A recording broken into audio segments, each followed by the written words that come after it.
പുലിപ്പല്ല് കൈവശം വെച്ചതിന് റാപ്പർ വേടനെതിരെ കേസെടുത്തതിൽ ഉദ്യോഗസ്ഥരെ ന്യായീകരിച്ചും വിമർശിച്ചും വനം മേധാവി.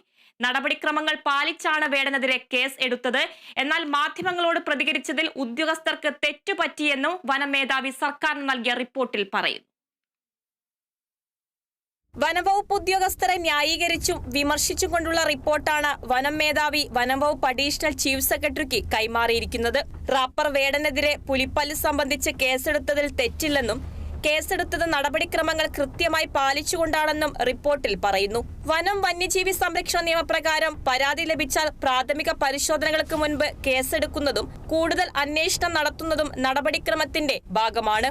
അതേസമയം ഉദ്യോഗസ്ഥർ ശ്രീലങ്കൻ ബന്ധം ആരോപിക്കുകയും കേസിനെ വഴിതിരിച്ചുവിടാൻ ശ്രമിക്കുകയും ചെയ്തത് ശരിയായില്ലെന്നും അന്വേഷണത്തിന് മുൻപ് മാധ്യമങ്ങളോട് പ്രതികരിക്കുകയും വിശദാംശങ്ങൾ നൽകുകയും ചെയ്തതും തെറ്റെന്നുമാണ് റിപ്പോർട്ടിൽ വനം മേധാവി വ്യക്തമാക്കുന്നത്. വേടനെതിരെ വനംവകുപ്പ് കേസ് എടുത്തതിൽ മന്ത്രി തന്നെ സംശയം ഉയർത്തിയിരുന്നു. കേസെടുക്കുമ്പോൾ ചട്ടങ്ങൾ പാലിച്ചിരുന്നോ എന്ന് പരിശോധിക്കാൻ നിർദ്ദേശിക്കുകയും ചെയ്തു. സർക്കാരിന്റെ നിർദ്ദേശത്തിന്റെ അടിസ്ഥാനത്തിലാണ് വിഷയത്തിൽ അടിയന്തരമായി വനം മേധാവി റിപ്പോർട്ട് തയ്യാറാക്കി സമർപ്പിച്ചത്. റിപ്പോർട്ട് പരിശോധിച്ച് അഭിപ്രായങ്ങൾ രേഖപ്പെടുത്തിയാകും വനംവകുപ്പ് അഡീഷണൽ ചീഫ് സെക്രട്ടറി മുഖ്യമന്ത്രിക്കും വനംവകുപ്പ് മന്ത്രിക്കും റിപ്പോർട്ട് കൈമാറുക. Kerala vision news, Thiruvananthapuram.